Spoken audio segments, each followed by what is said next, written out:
This is part 8 of AngularJS tutorial. In this video, we'll discuss filters in Angular. Filters in Angular can do three different things. They can format, sort, and filter data. Filters can be used either with a binding expression or a directive. We'll look at an example of both.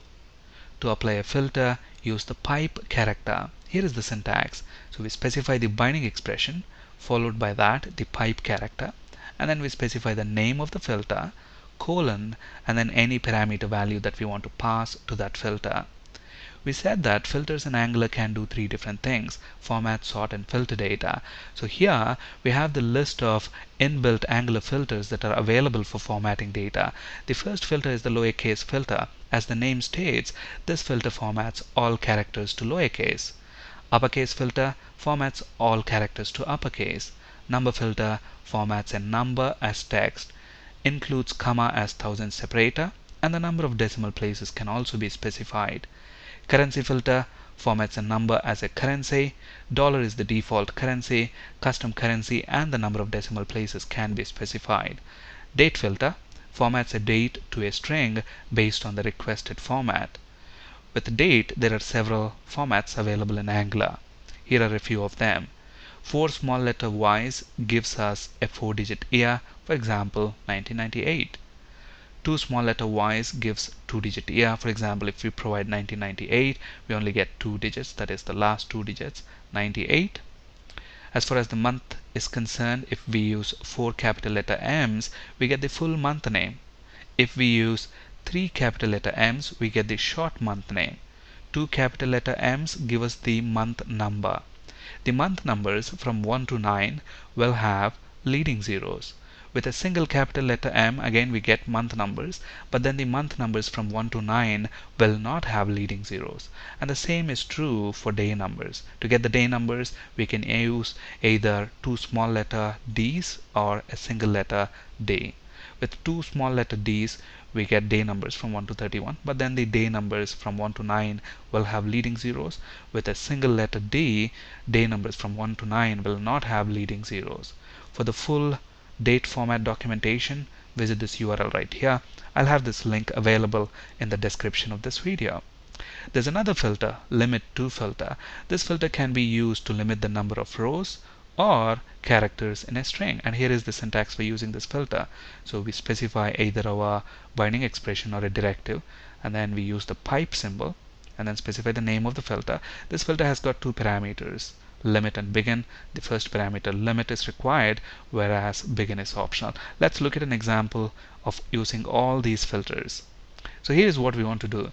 We want to display list of employees here on our web page using a table. So we want to display name of the employee, date of birth, gender, and notice we are displaying salary twice. Within this column we are applying the number filter, and within this column we are applying the currency filter.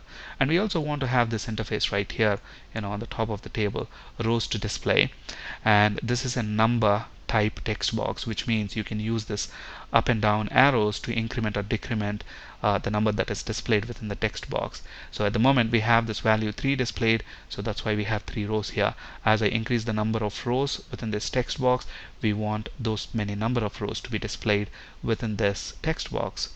Let's see how to achieve this. So the first step here is to build this model, which I have already done.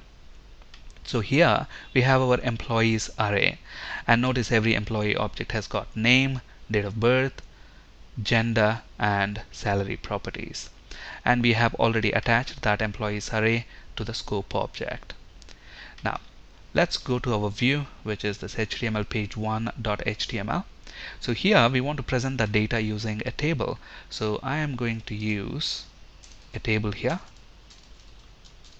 and this one is going to first have a T head section. So let's include a TR, and I'm going to include TH elements. And how many TH elements we need? We need 1, 2, 3, 4, and 5 TH elements. So let's make 5 copies of this.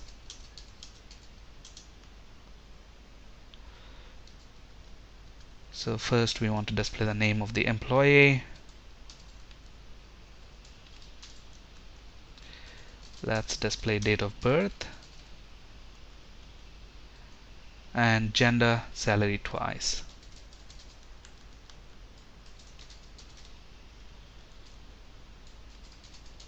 Alright, let's get rid of this last th there, and let's include a section for t-body, and let's include a tr element. So we want to repeat a tr for every employee. So on this I'm going to use ng-repeat directive. And what's the model? The model is employees. So within our ng-repeat directive, for each employee in our employees model, what do we want to do? We want to stamp out a td. So let's include 5 tds. So within the first td we want to display the name of the employee. So employee.name. Let's actually make a copy of this one so that we don't have to type the binding expression. Alright, so first we want to display name, then date of birth, and then we want to display gender and salary twice. Alright, so let's go ahead and view this page in the browser. So at the moment we are not using any of the filters that we have discussed. And look at this, the data is not formatted properly here. So what I'm going to do is include this style sheet. So we've got some styles here. So let's go ahead and drag and drop this style sheet into the head section of our page.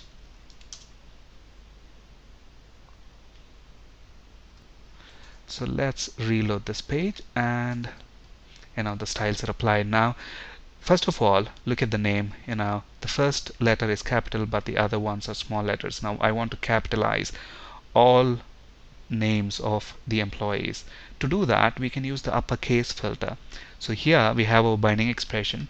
Following that, I'm going to use the pipe symbol, and then I'm going to use the uppercase filter. And as far as this gender is concerned, I want all of them to be in lowercase. So with gender, I'm going to use the lowercase filter. Okay, and look at the date.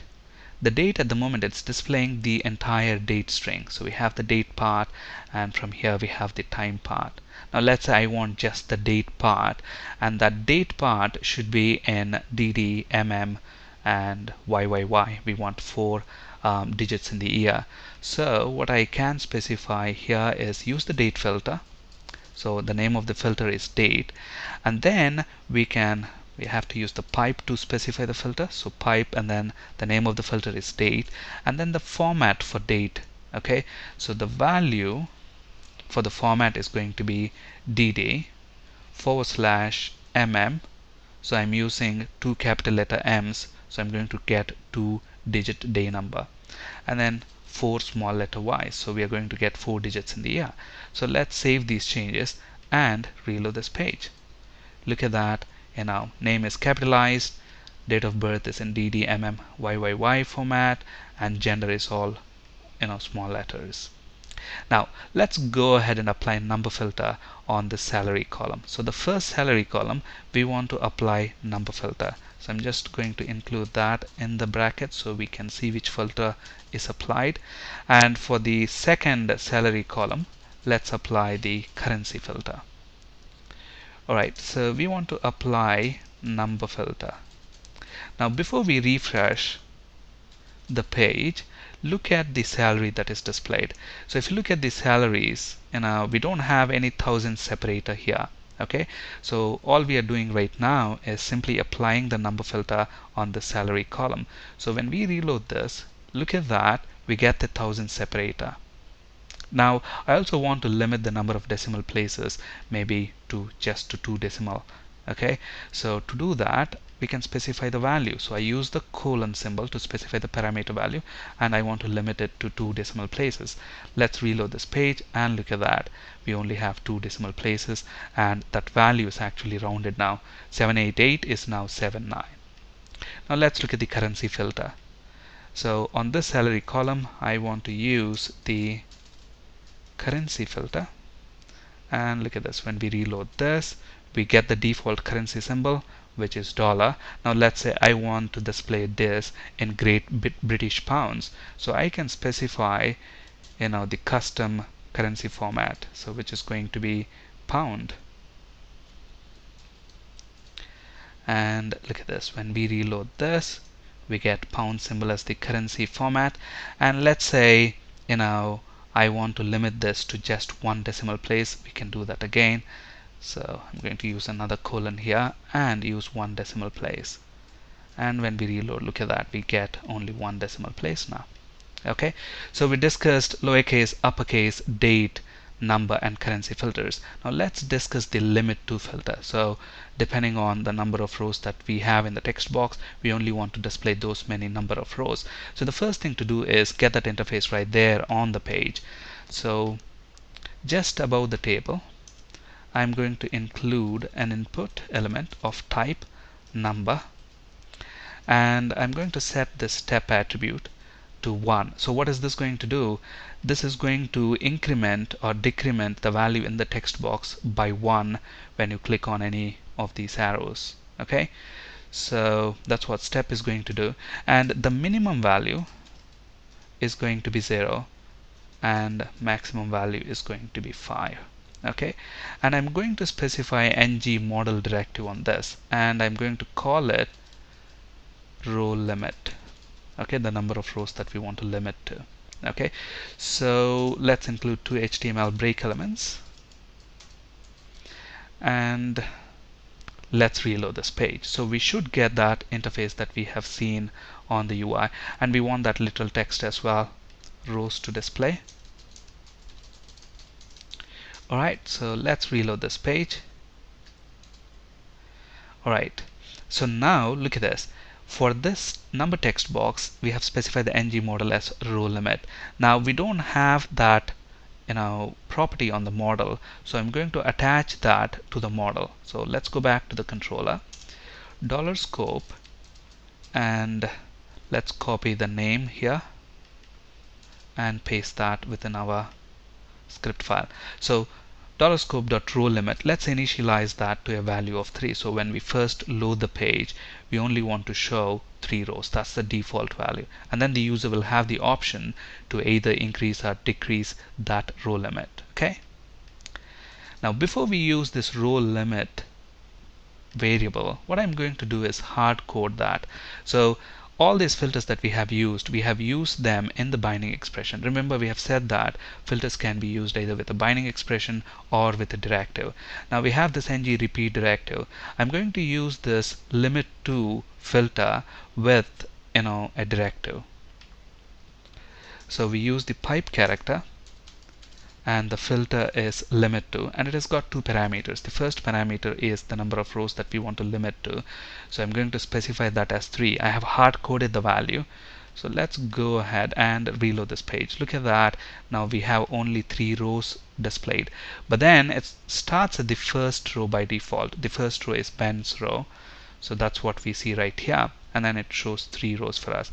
Now let's say for some reason we want to display just 2 rows, and we want to start, let's say, with Sarah's row, not with Ben's row. Now arrays are 0 index based, so this is 0 and this is 1. So I'm going to say we want to begin at second row. Okay, so let's go ahead and reload this page. Now look at this, it starts at Mark's row. Why is that? Instead of starting at Sarah row, it starts at Mark's row. That's basically because arrays are 0 index based, so 0, 1, 2. And we have specified that we want to begin at 2. So if you want to start at Sarah row, you have to specify that value as 1. So when we reload this, now it starts at the Sarah row. Alright, now instead of hard coding the values like that, we want those values to be coming from the text box. Now we have already specified the ng model directive on the text box, and we also have that property added to our scope object. So now we can use that property right here with the filter value. So I'm going to use the same property instead of these hard-coded values. So let's save the changes, and when we reload, the first thing that should happen is, look at that, within the text box we have the value 3 displayed, and we only have 3 rows displayed in the table. And as I increase the value, look at that, dynamically the number of rows in the table are updated. And as I decrease, look at that, and then it doesn't go below 0. Similarly, when we increment it, it doesn't go beyond 5. That's because we have specified the min and max values for that text box. So what's happening when we change this value? Now when we change this value, remember we have set the model ng model to row limit, so it's taking that value and updating the model automatically. Okay, so this property in the model is automatically updated as we change the value in the text box. And then since we are using that variable, right here with this filter, it's automatically updating the rows that are displayed in the table. So that's the benefit of two-way binding in Angular, which we discussed in one of our previous video sessions. In our next videos, we will discuss sorting and filtering data using Angular filters. Thank you for listening and have a great day.